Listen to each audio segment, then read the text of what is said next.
Right. So thanks, Matt. Yeah. So just to wrap his conversation, we have the building information modeling. We need to export that information, not just geometrical data, not just building modeling, and that's why we need that IFC file with all that additional information. Okay. So now that we have like set up the baseline for the project, let's just talk a little bit about what are the add-ins and two custom tools and automation that we have used up here. So ZGF is a fantastic design technology team. And when we started this project, it was just like one tab on the very left side. There's 3 years down the line now, the whole tab is filled and then some. So this information is just coming from the project, a little bit of automation here and there. And now we're not just this new Surrey, but all the projects across ZGF is getting benefit out of it. And thanks to some of the coders that we already have at ZGF. So like some of the things that I love is the sync train, like all about the sync train, everyone, because 5 architect working across 6 different models is not easy. If you sync over each other, you're just gonna sit there and wait until the first person is syncing. Especially during the deadline days, you have 16 people syncing at the same time. And if they all sync at the same time, the 16 person might wait for like 4 hours, or the Revit model is crashed and all the work is lost. So that's like the small little thing that you would think Autodesk would have in their ecosystem. We had to create it ourselves. Other things like simple things. We needed some parameter transfer from one place to the other. It's just copy pasting. But if you want to do that copy paste across 1600 elements at the same time, yes, there are tools available, but I want to do it within a couple of clicks. So that's we created tools like that in-house.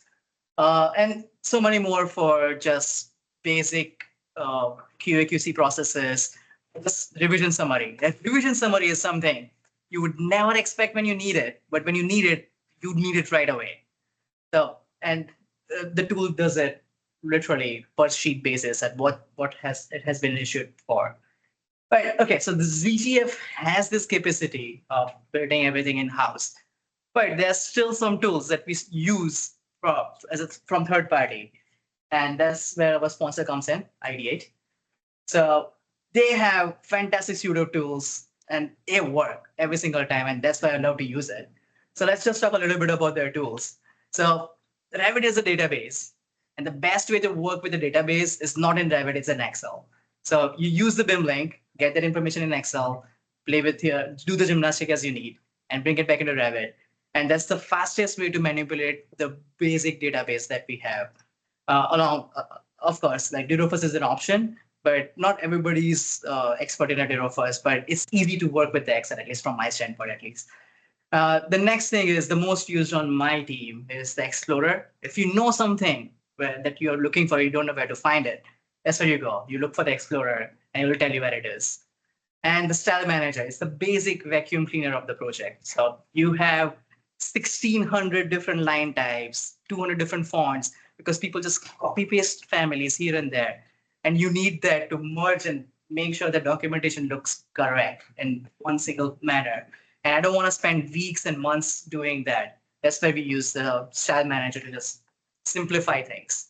And so this is an example of one of the projects that we have. We have total 88,000 elements in the model. If I know what I'm looking for but don't know where to find it, that's where I use Explorer. And another thing that Explorer does that I love, I can just give it to my team to use, is the warnings. So one of the things on this project, and this might come as a fun little surprise, we are not expected to have more than 100 warning per model.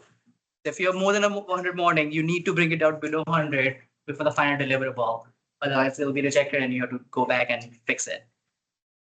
Autodesk accept 500.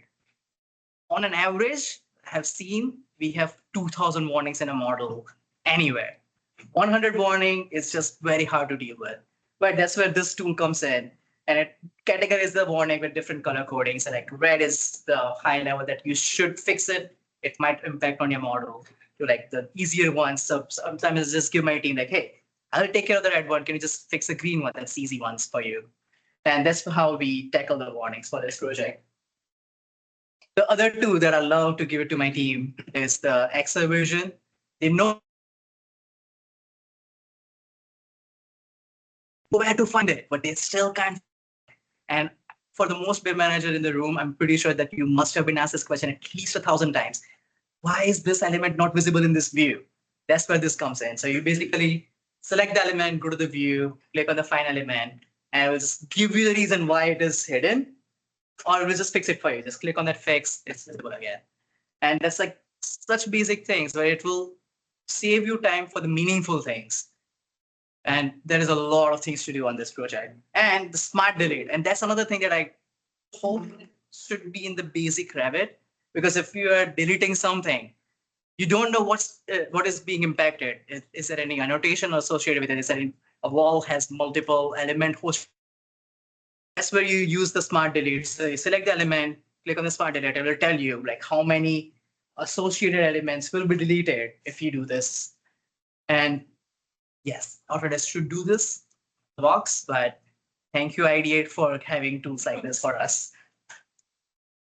And lastly, the basic project setup. So we have what, 1,400 sheets in this project, over 10,000 views that we are placing on the sheet. That's just one example right there is from one model. That's 200 plus sheets, 1,300 views. Creating those is not easy. And when you are in the setup phase, your setup phase is not in a leisure. Team wants to get in the model. They want to start designing and drafting and get the deliverables out because usually the deliverables is going out next week. And on this project, it's usually every week.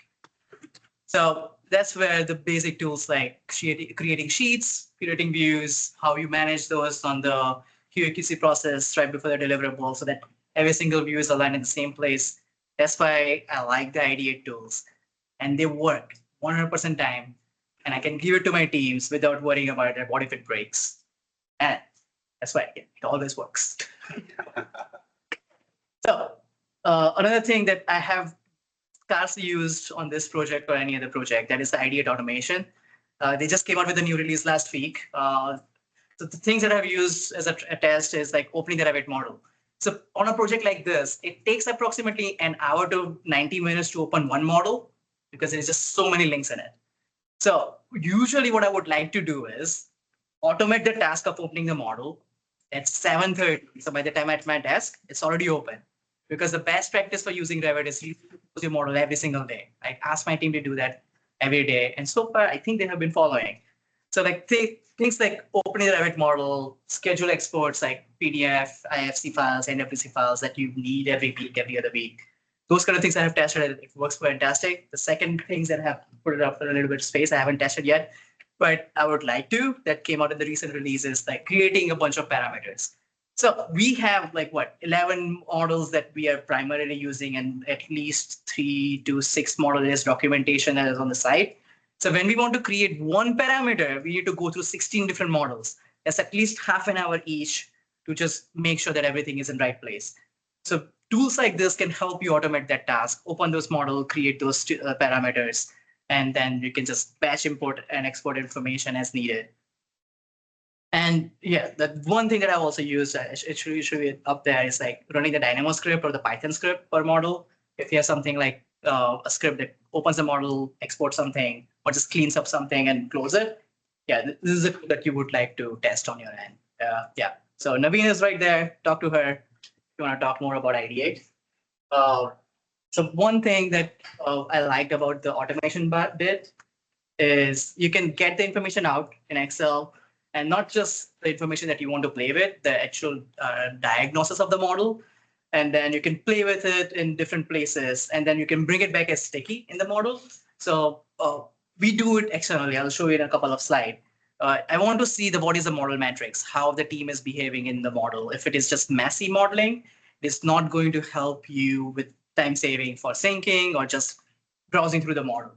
So that's where all those suite comes together. So you can have a model metrics on your Revit startup page. Like, hey, okay, so anytime you open something, a Revit model, this is where you sit.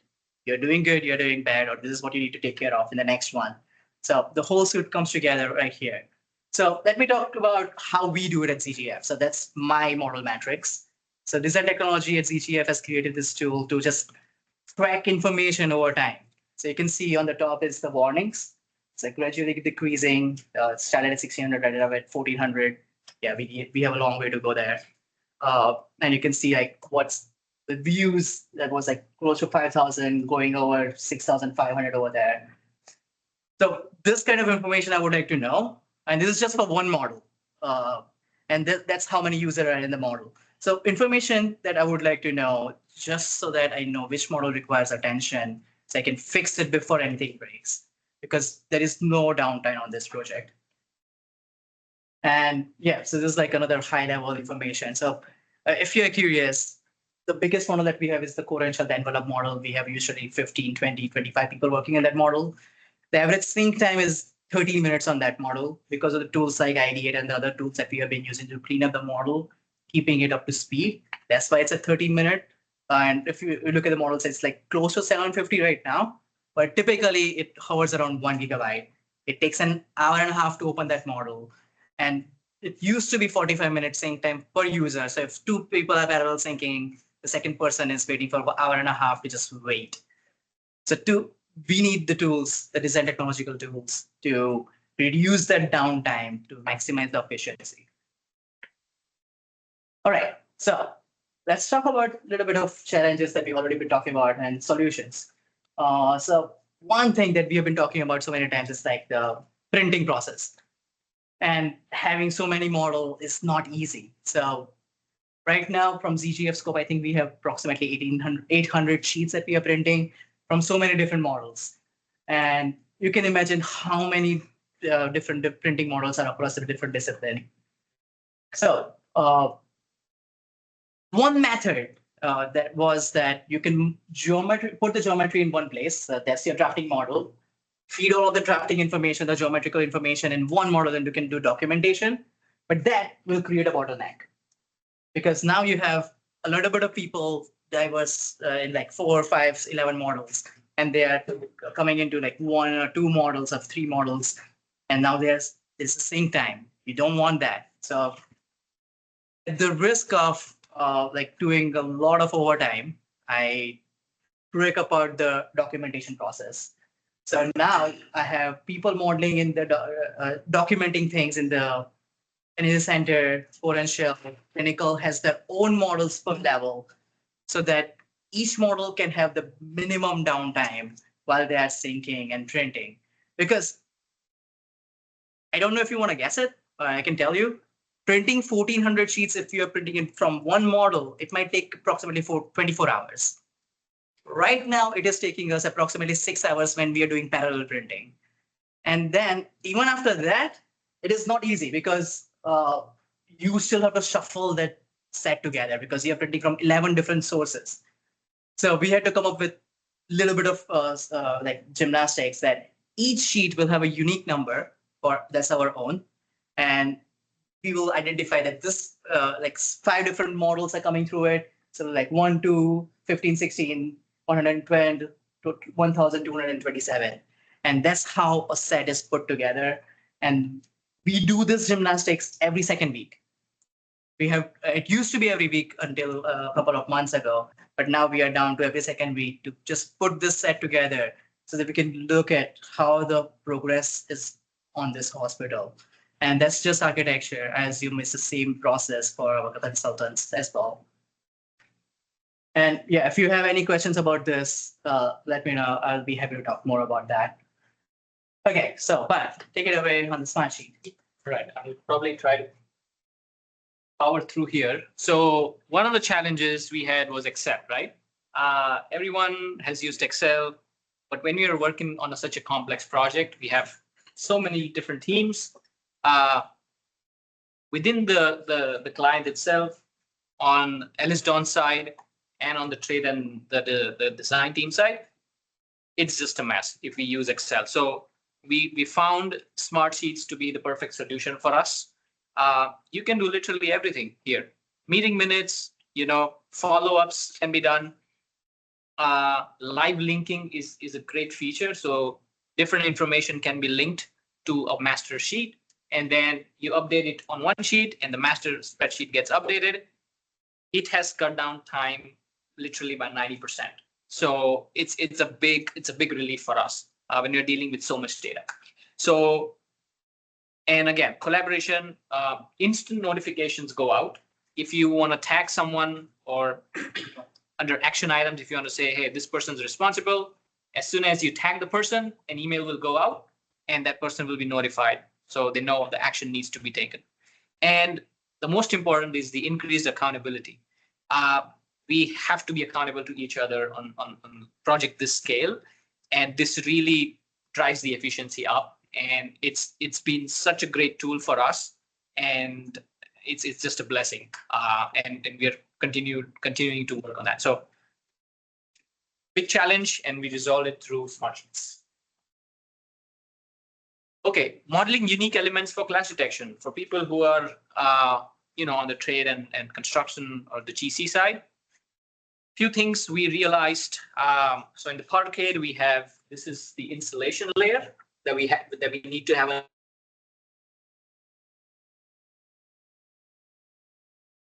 were identified, and some of them were critical, resulting in less rework, less time and schedule impacts. So again, the process, clash detection, we have the installation layer as one set, and then we clash it against all the other MEP services that we have. So that was a big one. And then another big one, which is a big pain point for people who are on other things, is the king studs. So as you know, pretty much every door has these studs, which is nothing but the stud framing. It goes all the way up to the deck. As you can see here, we already have a clash here. So that's the whole point of having these modeled. Generally, these are not modeled. In certain instances, you have a drywall trade who models that. But this was done way before we even had the drywall contractor on board. So this is a prime example of how we are effectively using this. So we can clash detect, and we can move things around on the MEP side where it's possible, so that it's not a surprise when we go in the field, because it's such a big blame game, if you know, right, in the field, and it just takes away all that pain in the field. So just trying to find solutions where we can. We are mock-ups. So as part of the design process, we had VR sessions where we were engaging with the client. So the design teams is on, and the clients were we basically came together to go through some of the spaces with the VR headsets. And as you can see, it's a pretty collaborative environment where we are going over certain spaces in the hospital, and then the comments we get then are basically taken into account, and then back and forth happens, and then we finally get to a resolution of what changes need to be made, or everything is good on the design side. So a very impactful and extremely powerful sessions that we had, just streamlining the process of design coordination during the early stages. And then drone deploy, you would know. So we have been progressing. So I'll go clockwise. So March 2024. So we literally had just some huge rebar on the site. July, you can see some work. November, you can see the buildings starting to grow. March 2025, there's still more work, and this is the latest, where we have the buildings coming out of ground, and it's going to go vertical. So we use drone deploy, and it's been used for different purposes, cut fill analysis, depending on where we were and what the teams need, especially the field teams, if they want to see excavation, like how much did we excavate here. To get a rough idea, there are tools in drone deploy. Those who are aware of that know about it. And then there are contour maps that can be done. There are point cloud scans that can be extracted, and so on and so forth. So again, something that we use. It's also used for planning and logistics. So just helps out the field team. All right, so what's next? We have a long way to go. So a couple of main points: transition to construction phase. We are heavily into clash coordination process, progress tracking, asset data integration from trade partners. As I mentioned, during the construction, the asset data from the trades will come in. So that's a huge next step for us to integrate that with the help of Derofus, as we saw. And then another important thing, which is part of the main deliverable is the model management. We've talked a lot about it. So finding innovative solutions to bring down model size, like we saw with ID8 and other tools. Just continue to find that and develop strategy for Revit version upgrades. Another big one. We cannot just keep using older versions because it's going to be not compatible. So it's a huge effort. Think about it, like we have so many models and so many teams. Migrating to a newer version is a task in itself. So that's another big one working through. And many more to come. So yeah, that's it.